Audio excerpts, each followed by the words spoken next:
Hello and welcome to Conversations with Dr. Stephen Greer. This is Dr. Greer, and I'm the director of the Center for the Study of Extraterrestrial Intelligence, CSETI.org, and DisclosureProject.org. And I'd like to thank the folks at the World Fusion Network for hosting us here every 2 weeks to bring you an update on our projects and the work we're doing and the sort of experiences we're having as a research team. And I'm really excited about today's show. This is a person who I consider a friend and a colleague in many ways. Dr. Lynne Kietei is, of course, well known to many of you listeners as the medical doctor and researcher who came forward very early on with the experiences surrounding the so-called Phoenix Lights that occurred in March of 1997.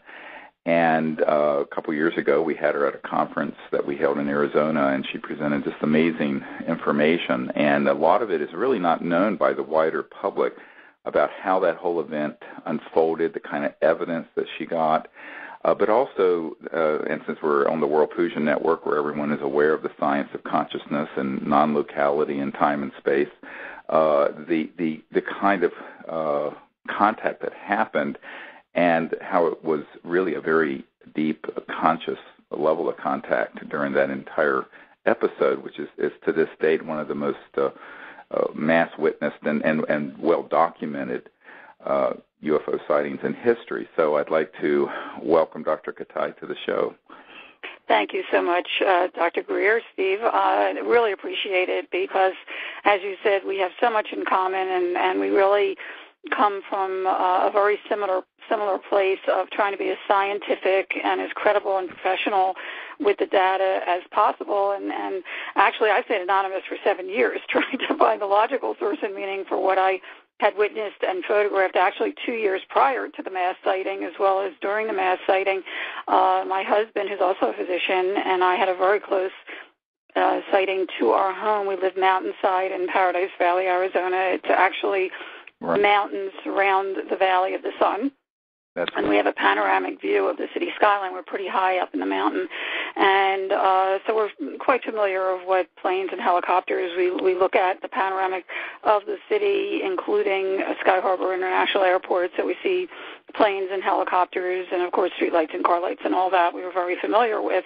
And what we saw literally and figuratively right outside our bedroom window, and I photographed, was just beyond my sense of reality. It was just incredible. I mean, here we had no interest. Both of us are healthy skeptics. One must be when you're a physician, as you know. But we had no interest or knowledge in the topic at all. And here were 3 amber orbs in a pyramid formation, one on top and 2 closely aligned underneath, actually a little below us, behind a private gated residence over very treacherous ground. So there's no way that anybody, and I even looked, was creating it from underneath. Right. And here were 3 amber orbs very closely aligned. In fact, my first thought, because I'm not only in private practice and in family practice and adolescent medicine for over 35 years, but I also have a company that produces video and workbook curriculums on the reality of vital health issues like AIDS and teen pregnancy and substance abuse prevention education, discovery education, is distributing the programs as we speak.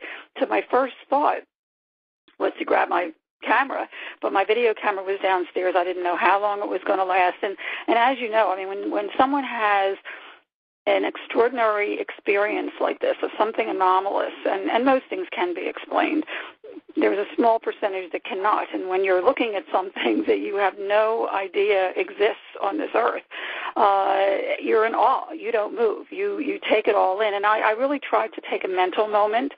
The size, the shape, the color, and so forth. They were about 3 to 6 feet each. And I always go back to this sighting, Steve, no matter what anybody says. Right. This was up close. And there's no way it was military in our private gated community. And we're also nestled in the mountains. It would be dangerous for them to even fly here. But at any rate, they were about 3 to 6 feet each, depending on how close they were. Right. They were actually oval-shaped, like an egg on its side. And there were 3 distinct objects. And the color within each orb, and I call them an orb because the light did not extend outside the edge, was a uniform amber color throughout. It didn't glare at all. Most when you look at a light bulb, it has a hot spot. This did not. This was uniform amber color, very soothing, very mesmerizing. Every other light out there glared. These did not. And exactly. I thought to myself, if I don't get a picture of this, no one's going to believe it. And I go running to the closet to grab my 35 millimeter, which, by the way, is other than infrared, is the best way to capture these things. But also I collect sunsets, so I had it handy. And I went to grab it, and my husband calls me back. He says, "Get over here quick. One of them is disappearing." And as we stood there and watched, and I'm talking in wonderment, the top orb, without budging, started to dim. It's difficult to even describe what it did. It started to implode. Did you ever see those dimmer switches, dimmer lights that start to get smaller and smaller? Exactly, smaller? Yes, and we've had the exact same thing happen on our contact expedition. Cool. Well, very, very slowly, like mechanically. You knew that there was an intelligence behind this, started to get smaller and smaller and smaller until it was a dot, and then it went out. But I have to admit that even though we didn't see it anymore, it felt like it was still there. In fact, when all three went out, it felt like they were there for about 3 weeks after.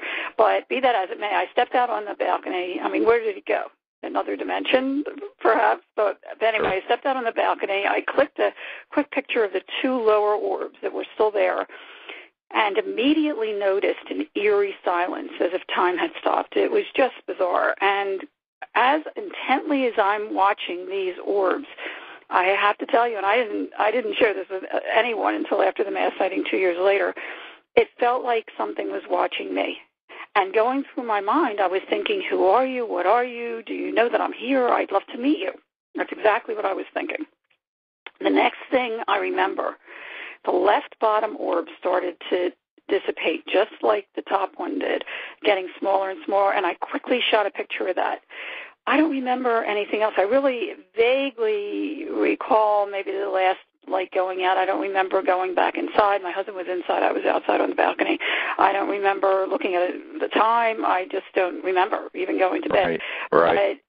But I have to tell you, Steve, I mean, for 2 years, well, first of all, only one picture turned out at the time. I mean, that's a whole story that I go into detail in the book. But there were so many serendipitous events that happened. I've come not to believe in coincidence anymore. But at any rate, only one picture turned out at the time, but it was magnificent. In fact, if anyone is near a computer and can get on the phoenixlights.net, Phoenix Lights Network, if you Google Phoenix Lights, it usually comes up first. And get to the photo page, you'll see the topography. And this is really interesting because aside from these objects appearing in the same general area, 6 months before the mass sighting, and if you look at the first picture, you'll see there's two mountain ranges that we look at from our home. One is South Mountain on the left, right, and the other, a number of miles back, are the Estrella mountain ranges.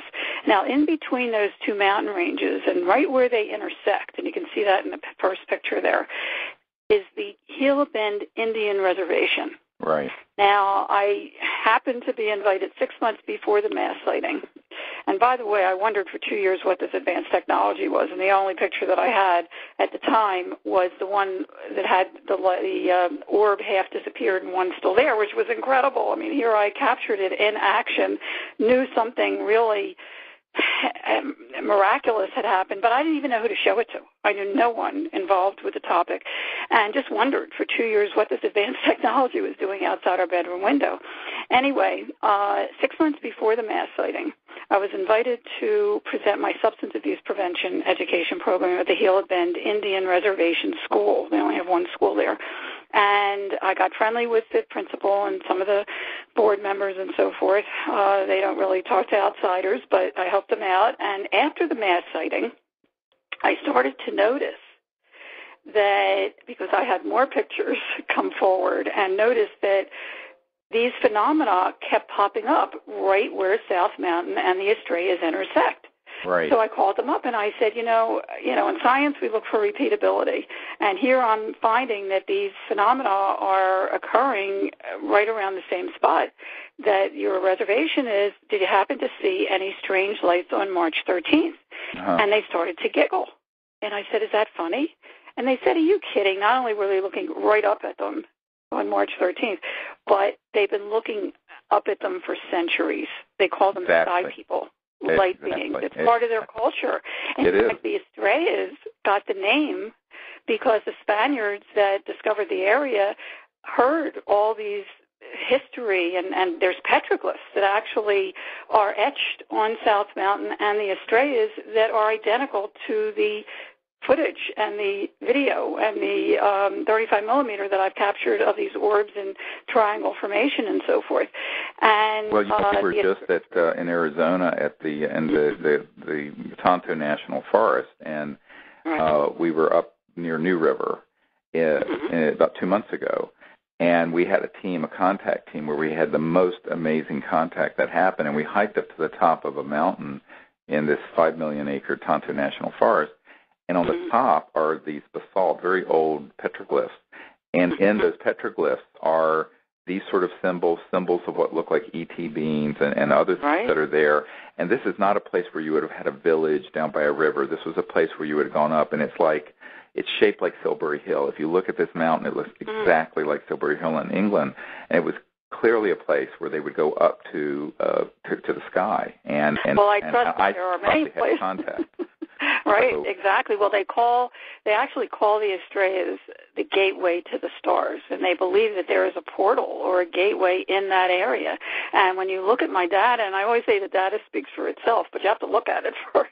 If you look at the data, you'll see. I mean, just consistently these phenomena happen, and they happened again. I didn't see anything for 2 years.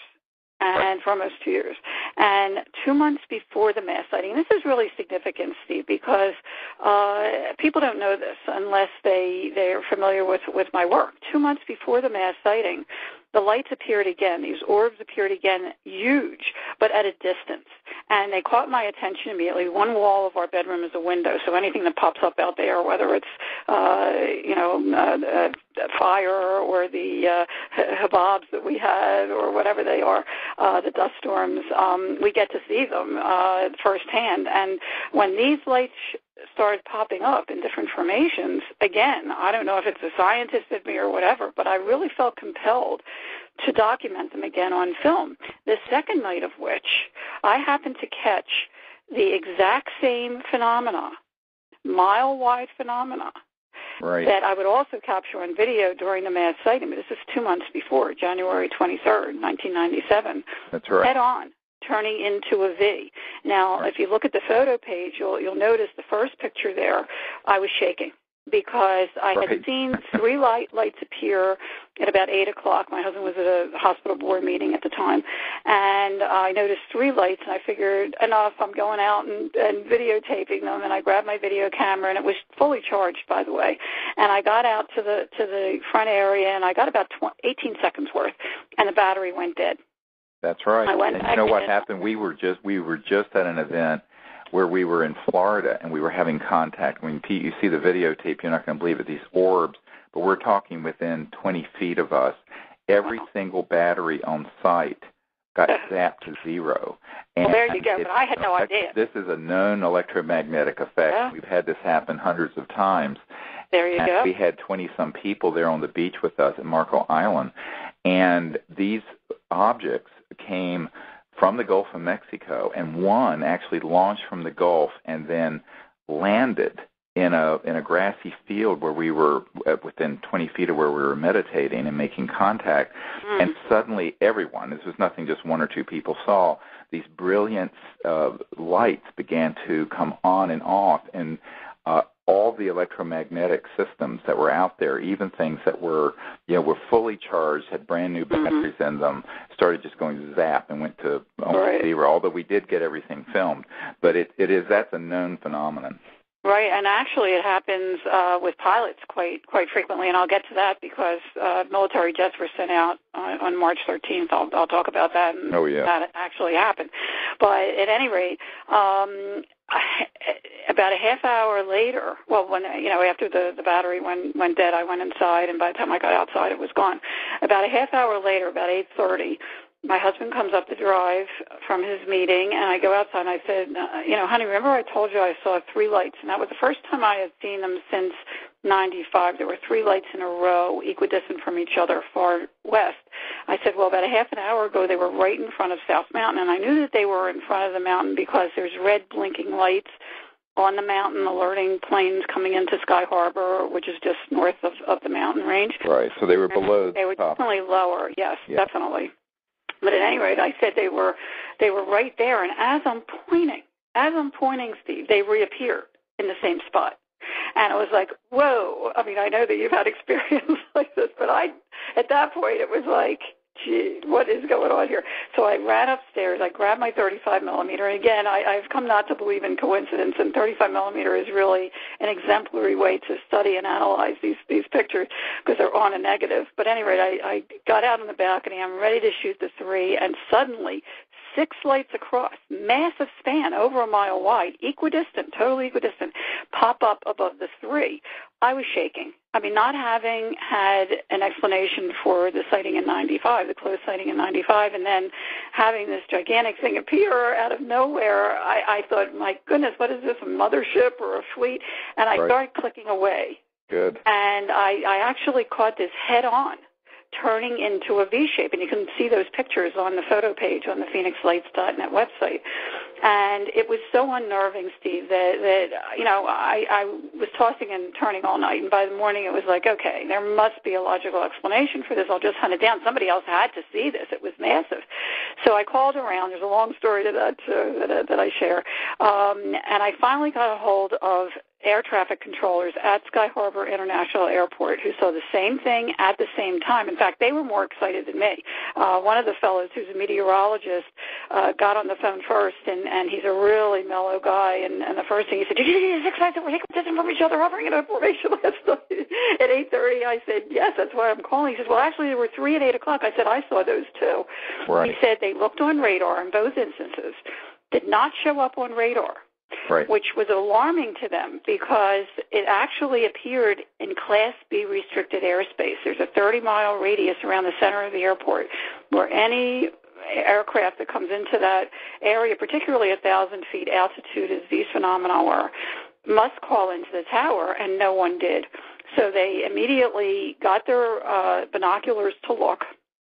And in their own words, they described 6 points of light, totally equidistant from each other, massive span, that seemed to be attached to something, but they couldn't quite see what it was attached to. In fact, you would hear that again and again on March 13th, not only that description, but also craft, which I'll get to in a sec. But and the meteorologist says not only did they see this, but it turned against the wind as a unit while I'm taking pictures of it at the same time, and then moved in synchrony behind South Mountain. So I said, so what was it? And there was silence, and then one of the air traffic controllers said, beats me. I said, you're air traffic controller. You're supposed to know it's in our airspace, and this was in restricted airspace. You don't know what it was. They, at that point, established it was definitely nothing that they could even imagine being there. It wasn't flares. It wasn't people with balloons or parachutes or anything that they could imagine. And we kept in contact, and I continued documenting these phenomena on film up into and including March 13th. And for any of the listeners that are not familiar with what happened here in Arizona, there is so much misinformation and disinformation out there. I'd like to set the record straight once and for all, because from obviously being a videographer from that night and being conscious of these phenomena for 2 years prior, I was extremely meticulous in noting everything. In fact, I started keeping an intricate diary every single day. I mean, I pushed my entire medical career aside for 4 years to try to find a logical source of meaning once I knew thousands of people had seen what I had seen. But on March 13th, actually, I saw one lone light far west. And serendipitously, again, about 2 weeks before, it was getting a little ridiculous. I kept running out to take pictures of these things, and, my husband and I would be in an intimate moment. I would say, hold that thought, and run outside. I mean, I really felt compelled to get these on film. Right. And it was getting silly already. And I started showing the video, and I have to say that the video does not do the lights justice. In the video, they're much smaller, they flicker, they're white, could be mistaken for flares for somebody me with an untrained eye, even though the formations themselves are very compelling. So I started showing them to my friends to see if anybody knew anyone involved in the UFO field. This is how close I was, Steve. A friend of a friend had a neighbor who had a friend who knew the past president of MUFON, Mutual UFO Network. So I gave him a call. I said I was seeing these lights. He hadn't heard about it, but I have to say there were other people. In fact, one of the other videographers that shot an arrowhead with a group of MUFON people, he had called MUFON to his home because he was seeing these things as I was for days before. And he hadn't heard about it, but he referred me to a field investigator, and I said, I have a picture from 95 that I'd love someone of credence to take a look at as well. I know it's authentic, but I'd like somebody to look at it and analyze it and so forth. So he refers me to a MUFON field investigator for the following week. We had an appointment on Wednesday. Tuesday, he calls to cancel or postpone. The only window of opportunity I had for another 2-3 weeks was Friday morning. He says, fine. Well, little did I know, Thursday night, Hale-Bopp is clear in the northwest sky. Thousands of people are outside looking purposely at the sky for a glimpse of the Hale-Bopp comet, when they also caught a glimpse of a 1 to 2 mile wide, in some very credible reports, formation of these lights that seem to be attached to something, V-formation, or craft. And by the way, and we're talking very low gliding. Some people said it was rooftop. They could have thrown a rock at it. Totally silent, whatever the phenomena was. And again, there's so much misinformation out there. I mean, we're talking these phenomena started, we have witnesses that started seeing them about 3 p.m. in the afternoon, daylight. You give the date of that. Yes, this is March 13th. Right. 1997. About 5:30, there were witnesses, Native Americans actually in New Mexico, that were seeing these phenomena. 7:15, I have reports from California. 11:30, there was a whole commercial crew and 140 passengers that were on their way from Phoenix to California. This is a really interesting story that I'm just sharing for the first time in the latest edition of my book. They have stayed anonymous for obvious reasons, but they see this mile-wide phenomena hovering over covering Vegas, and called into the radar tower to ask if they're getting anything. And another commercial airline called in, all frantic because they were right near it, saying, what the hell is this, and et cetera. And suddenly a different male voice comes on, very authoritative. Tell me exactly what you're seeing and where, and all this. And it kind of freaked them out, and they said, we're not seeing what we thought we saw. It must have been a mistake. And they continued on their way. Well, about a half hour later, you're going to find this really interesting.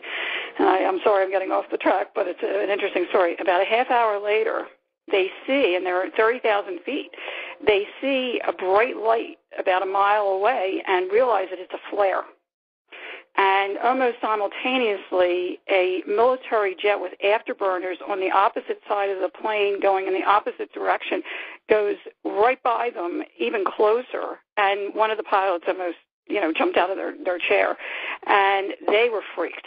They just knew that somebody was trying to tell them to, keep a lid on this. And so, all this is going on March 13th.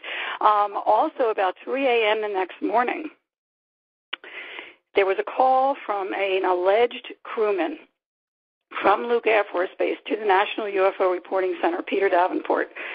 Very detailed. In fact, some of the recorded messages in the document, on our Phoenix Lights documentary, and I have the text in the book, describing in great detail, very professional, names and serial numbers and the whole bit, that there was a craft hovering over the center of Phoenix. And this is when I first saw one light. And I didn't even jump up to get it because I figured I'm seeing the guy the next morning anyway. I had enough. About 8:20, 8:30, right over Phoenix was one of these craft. And the military jumped to attention, sent out jets with afterburners, and we have civilians that saw this. Oh, yeah. And as they got closer, I was there.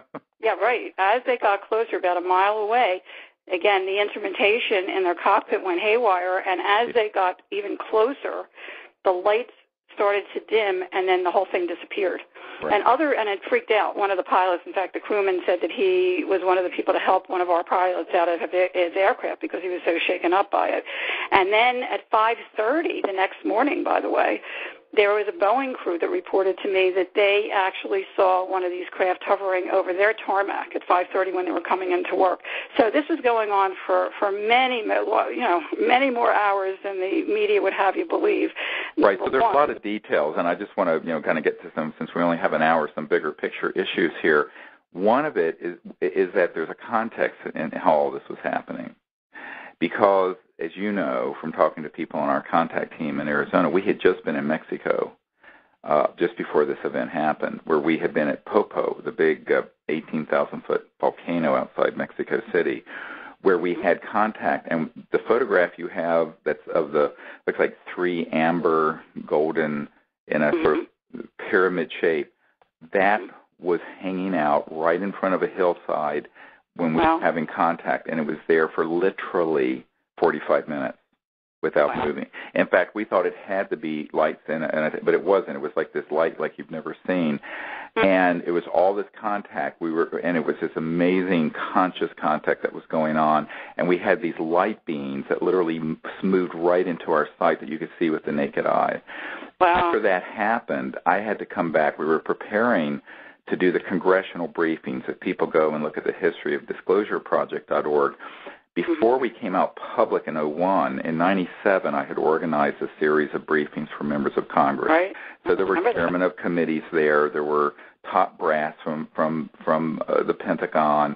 There were people from the Vice President, Al Gore's office, and the President's office, et cetera, and so on. And just before that briefing, I had come out to Phoenix to go to an undisclosed location of someone who had a digital laboratory to put together what we call the BAE, the best available evidence of photographic and video images, to give to these members of Congress and to White House and other Pentagon people who were out of the loop on this, but who were interested and supportive of disclosure. And so I was on a jet. I was sitting on a U.S. Airways jet flying into Sky Harbor Airport. You said at 5:30, we were coming in over New Mexico and into Arizona, and I sat in meditation and did the CE5 contact protocols, literally, at that time. And I was we were flying into the airport, and I was asking the ETs if there were any in the area to do something that would be so unmistakable that we could put in this briefing of best available evidence to give to these members of Congress and other people who we had networked to over the previous few years to get this information to the right folks and help facilitate and prepare people for disclosure. What happened is that about 3 hours later, I was at this digital lab, and it was in an area around Phoenix called Tempe, or near there. And suddenly this retired general comes running in, and he says, "You won't believe what's happening," and this is going on right above us. Now, we actually included into this briefing that we were giving to these, we're talking chairman of committees, we're talking the next day after that briefing, I went over to the Pentagon and personally briefed the head of intelligence for the Joint Chiefs of Staff with astronaut Edgar Mitchell and others. We put the Phoenix lights that were on the news that night, because it did make it to the local news, if you remember. Not that night. Well, or a couple nights, whenever it was. It made it in long before it came out on ABC News in June. Oh, yeah. It was first covered locally, and they kind of kept the lid on it until... Well, I'll tell you how that happened. Yes, I know how it happened. So anyway, the point I'm making is that we were able to grab that because it was a few weeks later in April that we were having this meeting. And so there's a conscious contact component of this whole story that's a backstory that never gets talked about.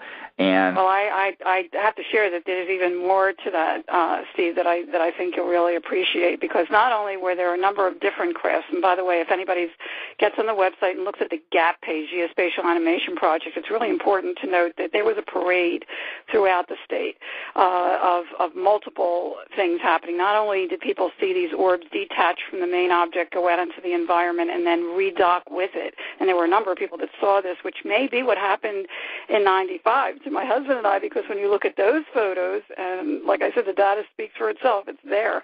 In the background is the same exact phenomena in the same exact location in 95.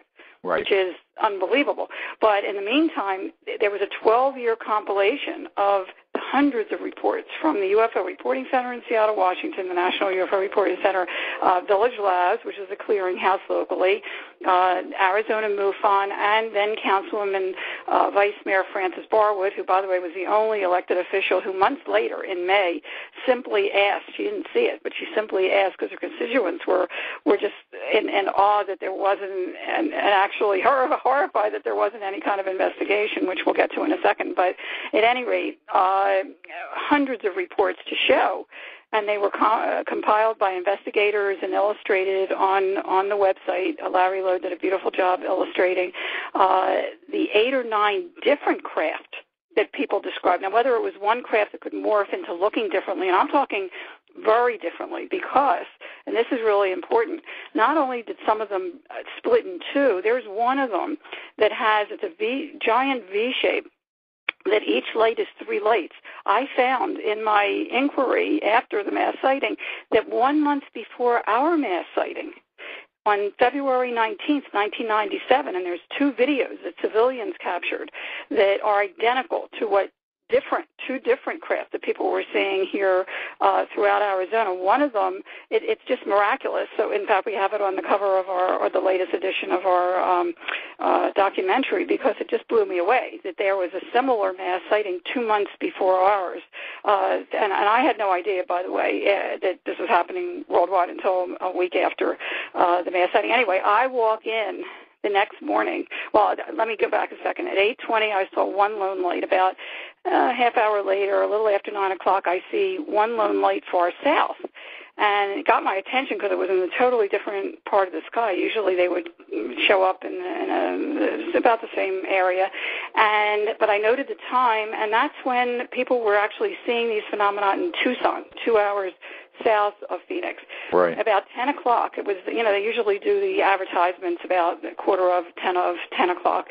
We were just watching the ad for the upcoming news, and suddenly the same 6 lights pop up that I had captured on 35 millimeter, which, by the way, didn't turn out at the time. There's a whole story with that 2 months before. So I was thrilled that I could capture this again, and I ran outside with my video camera. By the time I got out there, 3 had disappeared, and I caught the 3 end lights, which looks like a giant V or triangle that hundreds of thousands of people had described statewide.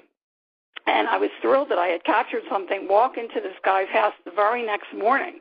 Now, mind you, we had canceled from Wednesday to Friday, and the first thing he says to me, this MUFON investigator, did you see the mass sighting last night? I said, well, we saw something similar to, what I described 2 months ago. He said, no, you don't understand. Hundreds, if not thousands of people saw this mile-wide triangle formation, the V formation of lights or craft, and NBC was coming to interview him in a half an hour. I said, whoa, I used to do health reporting in the early 80s, actually in the 70s in Philadelphia with Jessica Savage, and then in the 80s here for NBC, and I said, I don't know what we're dealing with, if it's a hoax or military or whatever, but it's not about me anyway. It's about the data, and it always has been about the data. I've shared from day one, and I said, take a copy of what I took last night so people can see what we saw, and I'm out of here. And in the meantime, I called the air traffic controllers again, and they saw the same thing at the same time. I was documenting this also in Class B restricted airspace. By 4:30 that afternoon, my video was plastered on every news station. It was just really exciting. And by 9 o'clock, there were a couple others. There's a couple boomerangs and the arrowhead. Well, this is like, Steve, now thousands of people saw what I saw. What is going on here? That's right. And the following week, I see Jim Delatoso, who was an investigator, actually had a computer lab here and was also analyzing pictures from all over the world that he was showing from his vast database, these triangle formations of orbs that just blew me away. That was the first I ever heard of it, that this was happening worldwide from Germany and UK and Israel and Iraq and all over the world. And that really sent me on a journey to find a logical source and meaning. And I started keeping a journal, ended up with a 750-page journal 4 years later of incredible data. As you know, and I'm sure most of your listeners know, that these phenomena have been showing up since human documentation began. And, not only are there drawings. Well, it's interesting because we were just, in England last year. We have some amazing photographs that are. We'll be in this new film that's coming out that we're working with, cool. Which people can find out about at Sirius.neverendinglight.com, Sirius, Sirius, .neverendinglight.com.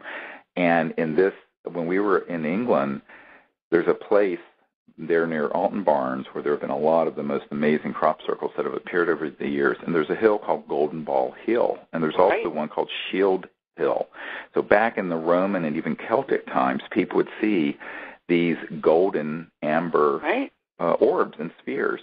Well, we're there doing this, and suddenly one pops up right outside our circle. It looks like the sun has risen, literally, and it's the most amazing photograph. And what you find is that this is not, it's been going on since the beginning of human civilization, and of course it's always been mythologized, but in reality, what you find is that often within those energy fields are an entire craft filled with people. In other words, I remember going to Belgium, and if you remember near the German border in Belgium back in the early 90s, late 80s and early 90s, there was this whole wave of these sightings, and I went over there, and when I just had formed CSETI.org, and I went over, and, this is now 21 years ago, and we were over there, and I interviewed these police, well, they call them gendarmes, which are sort of like police, military police, and they were near this little town. It was near Henri-Chapelle, and there was a massive triangle about 800 feet on each side that had fully materialized over a square of this little town right above the steeple. And it was like 10:30 at night, so everybody was going, good God, what is this? So they go out. Now, the part that got left out of all the UFO organization reports and the military report, because the Belgian Air Force got involved with this, NATO got involved, we actually interviewed the Belgian Air Force people and NATO folks. The thing that is left out, and it's left out because people are trying to maintain their credibility by trying to squeeze this phenomenon into a linear 20th century box. Right. And let me tell you what happened, is that this massive craft that was the size of 3 football fields on each side, the same size as the one that we had in Mexico that came from the volcano towards us, this suddenly collapsed and just instantly morphed into a red-orange orb that was just hovering there, the size, he said, of like a soccer ball. And it went from there to and vanished and went straight instantly. Right. So this part of it is what was, well, let me finish. This part of it is what was covered up by the, because it didn't fit into linear understanding. And one of the things that we have to bring out in this new film that we have this Emmy Award-winning filmmaker doing with us is the transdimensional nature of interstellar civilizations. If they're interstellar and they're here, they have to go between dimensions to get here. They can't go linearly. Exactly. This is kind of common sense if you think about it, because if you're going at the speed of light, if you're from the Andromeda Galaxy, and it's 2.5 million light years from here, even if you go at the speed of light linearly, it's 2.5 million years each direction. So you have to begin to understand the physics and the science of interdimensional, transdimensional civilizations, and that's what people are encountering. Possibilities. And that's what a lot of people witnessed in Phoenix. But this is another part of it that has actually not been talked about because it doesn't fit the aerodynamic mythology, the whole mythology. There's something you have to kick the tires on it, and it's got to be this sort of machine. I said, well, if it looks like that, it's made by Lockheed Martin. You know, we've been building anti-gravity devices since the 50s. These other things are transdimensional, which is what's so exciting because it's a glimmer into an entirely new physics science that interfaces with consciousness. And this is why the CE5 protocols work, is because when you start to move out of linear space-time and you get into these more and more subtle areas of dimensions, that's where thought and consciousness interfaces with science and technology, and it's a very exciting view of the future, or of now, if we would embrace it. Absolutely. Well, that's why I'm sharing for the first time in the updated version of my book of what has happened since I came forward in 2004 after 7 years of anonymity, data that actually was analyzed by a Navy optical physicist, Dr. Bruce Maccabee, way back in '98, the first and the last pictures, and they were up there on the website, thephoenixlights.net, and they're also the 21-page report is there as well. Which I'm getting off the track because I really want to talk about the consciousness that was happening during mass sighting too, but this is really important. I think you'll really appreciate this, Steve, is that he took my first and last pictures from the closed sighting and said to me, you told me that it was only a couple-minute deal. I said, that's right. That's what I remember. That's what my husband remembers. He confirmed it. He said, that's impossible. I said, what do you mean? He says, look at the pictures. Now, I shared with you the closed sighting, and that's what I remember of it. He said, number one, the same phenomenon that happened 2 months before the mass sighting and during the mass sighting is in the same location in the background. So whoever did this was there then too, okay? That's number one. Number two, he said, look at the skyline. There's many more lights, groups of lights, not just individual lights, but groups of lights that are on in the first picture that are off in the last picture. He said, that doesn't happen in a couple minutes. He said, I want you to do an experiment. Get out on the balcony, stand where you were standing in 95 approximately, and capture the skyline. This was 3 years later, one night every hour, one night every half hour. I actually did it another night every 15 minutes, and we'll see when the groups of lights start going out. Well, I usually take a bath between 7 and 8, and so let's be conservative. My husband called me out of a bath. Let's say the starting point's 8 o'clock. The first groups of lights start going out at 9. The last picture is indicative of 10:30, 11 o'clock. Now, I couldn't wrap my head around this. I had no idea what he was talking about. He says, can I present this case at the upcoming 1999 MUFON International Symposium? I said, listen, in Washington, D.C., I said, Dr. Maccabee, you're the one that discovered this. I would have never in a zillion years noticed any of this. It's your baby, but just keep my name out of it, which he was kind enough to do. Well, he presented it in 1999, and I kept it totally private for over a dozen years as the first photographic evidence ever of missing time. Now, the reason that I'm sharing it now, I still can't get my head around it, but like you said, I mean, if it can help, because, again, I don't believe in coincidence, and I have this data, how can I just keep it in a drawer? If it can help not only move us forward to realize that linear time is not real time, that past, present, and future is primitive, that we've established that as time, but time is much bigger than that. Oh. And now the quantum physics and quantum mechanics, as you know, is talking about bubble theory and string theory with 10, 11 different dimensions. If there's other times and spaces along with ours, then why is it such a leap to think that there may be other intelligences in those other times and spaces that we get glimpses of if we're open to them or invited? Not only that, they traverse those other dimensions. If they have a physical body, a physical spacecraft, and a physical world, but it's very far away, but they're very advanced in physics, they're going to drop out of linear space-time, this dimension, 3D, right, or 4D if you want to count time, into and pass through these others. This is what people have to begin to understand. And, it was funny because years ago I was doing a briefing for the Institute of Noetic Sciences Board of Directors, and then we had dinner with Senator Claiborne Pell and some other people, and there was a UFO person there who I don't want to name who was saying, well, these aren't extraterrestrial, they're interdimensional. And I went, excuse me, this is like saying an orange is round, but it's not orange. It's both, for God's sake. Right. And it's like, exactly. This is the most obvious. I mean, it's it like could be all of the above. I mean, it's of course all of the above because there's physical evidence, and there have been craft when they fully materialize that we have hit with scalar electromagnetic weapons.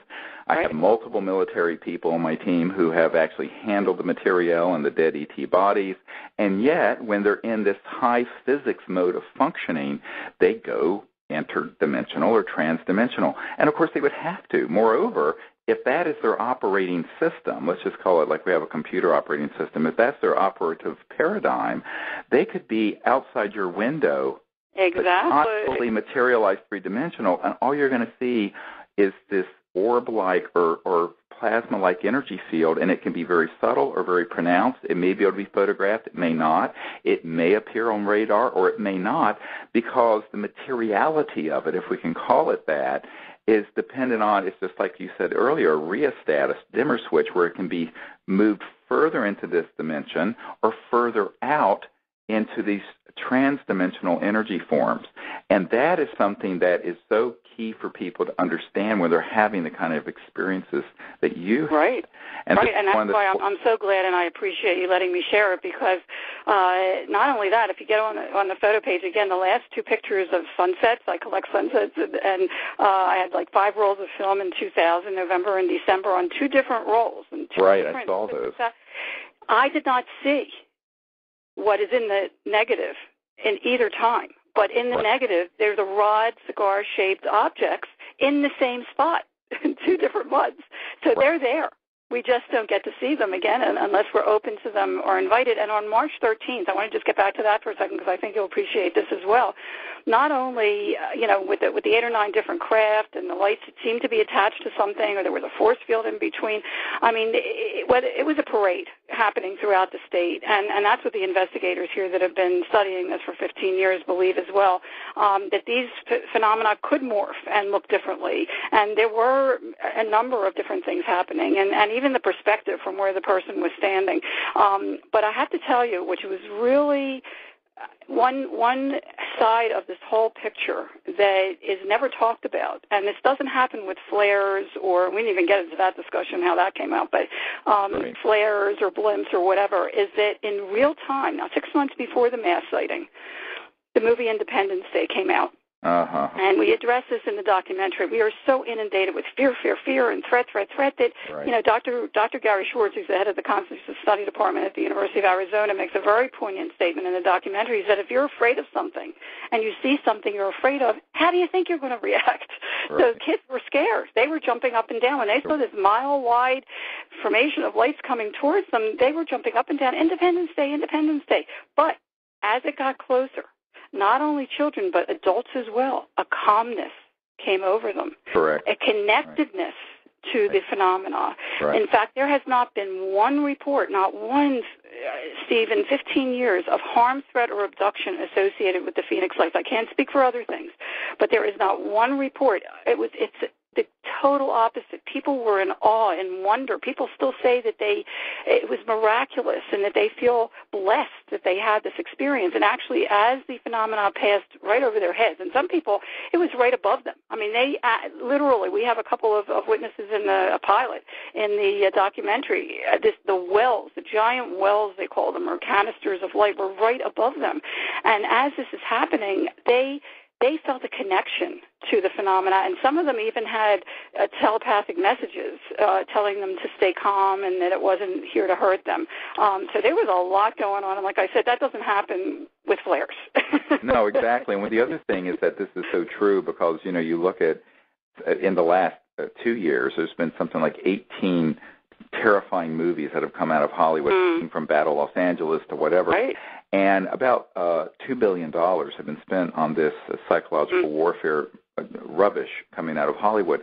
And what was fascinating is that back in 1997, right when this was happening, I'd gathered together the first sort of volley, as it were, of these top-secret witnesses that were going to meet with and brief these members of Congress and people from the Vice President's office, et cetera.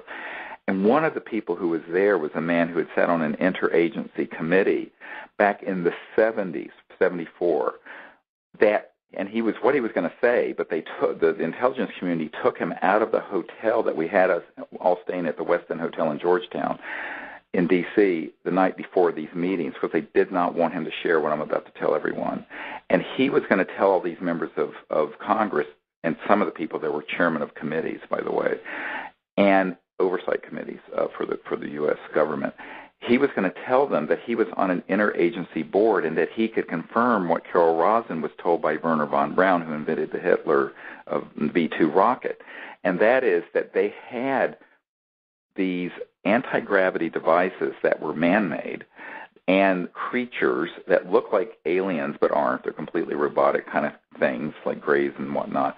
And that they had a plan at some point after they had kind of milked the world all they could out of the Cold War, and then he said there would be global terrorism. Now remember, this is 1997, but the thing that would follow that would be the alien threat from space, and that it was all completely a false flag machination of people who are making trillions of dollars from this game.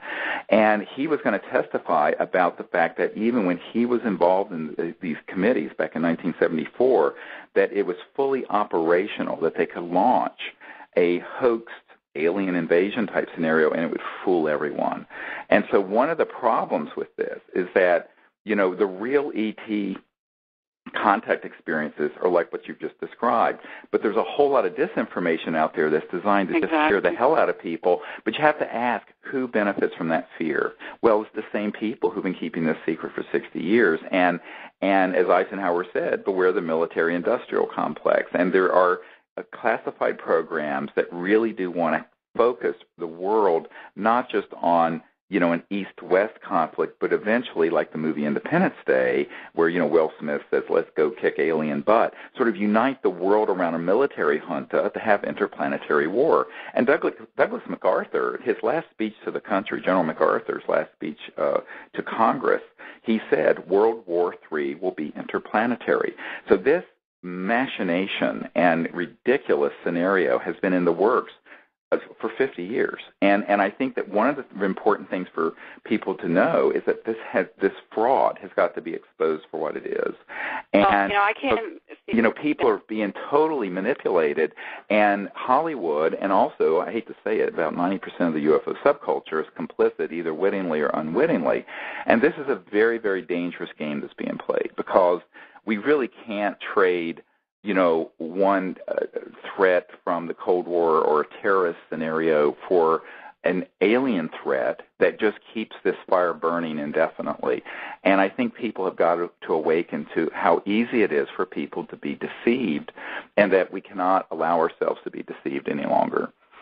Well, I don't even go there anymore. I have to tell you, I mean, it's my work is such a grassroots level and that's why I came forward after 7 years of anonymity. And as you can appreciate as a physician, not only to let people know that they're not alone, and most things can be explained, but when someone has an anomalous experience, it's real to them. And if you let it fester, it's not healthy. And just sharing it is really healthy, and also having the right perspective, as you just mentioned. The other part of it, and I'm working on a curriculum now actually for schools, is that we fear what we don't know. And like you said, so many people could just fall easily into believing whatever.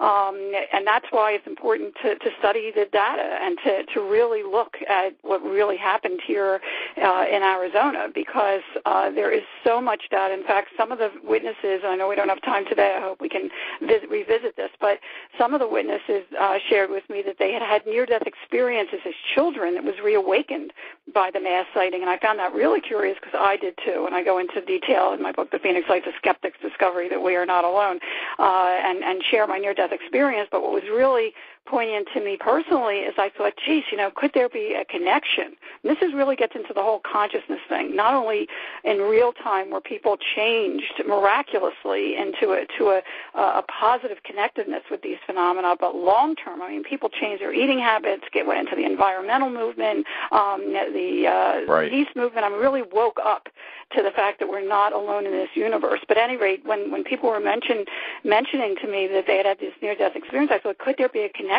between all unexplained phenomena, near-death experience, out-of-body, unexplained aerial phenomena that have a mystical light associated with the experience? Lo and behold, I started finding very credible studies at university level, the Omega Project with Dr. Kenneth Ring and at University of Connecticut, and Dr. Raymond Fowler, and dozens of others that were really studying not only the fact that all these phenomena are very similar in the experience itself, and I lay that out very simply in the book, but the after effect, the positive awakening, the enlightenment, that connectiveness to the universe and the earth and to each other is realized for the first time in people and changes them forever.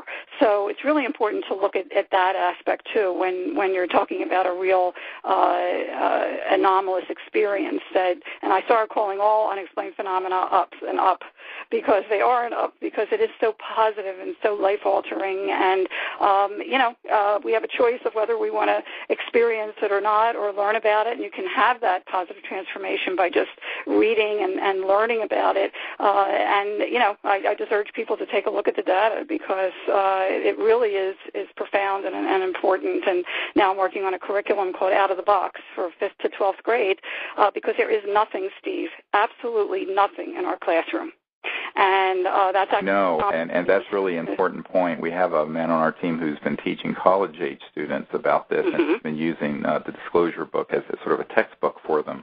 But I think that, and I think that's happened in a few other places, but this is something that really needs to occur. And it's like people have been miseducated and kept out of something that's a very big part of the story of the human race, but also the science and technology of the 20th century. And so, here we are still burning oil and gas and coal when classified programs have been studying this type of physics for a very, very long time, and have had operational systems since before I was born, and I'm no spring chicken. So I think that this is really important that kids understand that, and I think it's great that you're doing it. We're about out of time, so if you would like to share your website so people can find what you're doing and people can see the kind of evidence and things that we want to include in this film that we're doing at serious.neverendinglight.com, and so people can see what you've done in your books and videos. Well, thank you so much, Steve, for letting me share. There is so much more to the story. We didn't even get into how the story unfolded, which is in and of itself extremely poignant and important, how the puzzle pieces that fit together when the USA Today article came out on June 18th and opened it up to international scrutiny, and the very next day our former governor calls a press conference and makes a joke out of it, bringing one of his aides in an alien head. Yeah, I remember that. Well, he's come clean now. Well, then 10 years after the 10th anniversary, he finally shared that he saw it, and it was not of this world. I mean, there is so much more to this story. So I do hope people, I had a 750-page journal that I squeezed the best into 250 pages and just came forward with the third edition last year with what's happened since 2004 when I came forward after 7 years of anonymity, including the missing time story, and so much more. I mean, there is so much more to the story. And so I hope people pick up the Phoenix Lights, a skeptic's discovery that we are not alone. Our documentary, which also keeps evolving. Astronaut Dr. Edgar Mitchell is in it. We have some wonderful, wonderful people in it. I wish you were in it, Steve. Maybe one of these days we'll have to get you in it as well, because it keeps evolving, and we've won over a dozen International Film Festival awards, which is unheard of for a documentary, especially one of this genre, the Phoenix Lights, We Are Not Alone documentary. And then the website, thephoenixlights.net, is packed with information, not only news reports, the latest updates. We have the photo page, which is a really unique collection, the only 35-millimeter evidence of these global phenomena, which now, when I came forward in 2004, Steve, the official and accepted, except for the witnesses and investigators, of course, explanation of the Phoenix Lights was that it was merely military illumination flares, and it has never been reenacted, even though the military tried. Nobody knows this unless they read my book. 3 years after the fact, they tried to reenact it, 3 Air National Guards, and it was a joke. In fact, the footage is on the news page on the Arizona. Oh, yeah, the difference is so obvious. And well, you just have to look at the data. So I hope people do and enjoy it, and contact me if you have any questions. I love to hear from people, and also share, because it is very cathartic and healing to share your experience, and keep looking up. Thank you so much, and I hope there is so much more to the story, so I hope we get to talk about it. Well, we'll have to do it again another time, and we'll be touched about with what the best of what you collected perhaps can be in this Emmy Award-winning filmmaker's film that we're working with. That's wonderful. We're planning to come out in December of 2012, and so that we're really on a fast track for that. So folks who want to find out more about that can go to disclosureproject.org. And CSETI.org. And that's what it's going to take, Steve, because it's teamwork, and it's all joining together to really make this happen and get the credible and information out there in a professional way, and so people can really see what's really going on. Yes, Thank we're you going so to put much the best of the best in this, as well as the understanding, because over 50% of the people think that the UFOs are real and that we're not alone in the universe. What's not understood is what's behind the secrecy. What is the science of these technologies? What is the transdimensional perspective bring to our view of the current world and the future? And how are we going to make peaceful contact? And I think that, what can people, the average person, do? And one of the things I point out to people, we now have thousands of people around the world who've learned the CE5 protocols and are going into these groups that we have that coordinate globally on the same night each month to do the protocols, where there are amazing contact experiences happening from Malaysia to South Africa to China and all over. And so this is the kind of thing that happens and can happen now in the age of the internet and social media that couldn't happen 10 years ago. So it's very, very exciting what's happening. Yeah. It is. Well, in thank fact, you for sharing your time with us, and I'd like to thank the people at the World Puja Network for letting us have this time every 2 weeks. And you've been listening to Conversations with Dr. Stephen Greer, and I've been joined with Dr. Lynne Kietei, a fellow physician and a sojourner through these worlds of light and consciousness. And I thank you very much for being with us today, Dr. Kietei.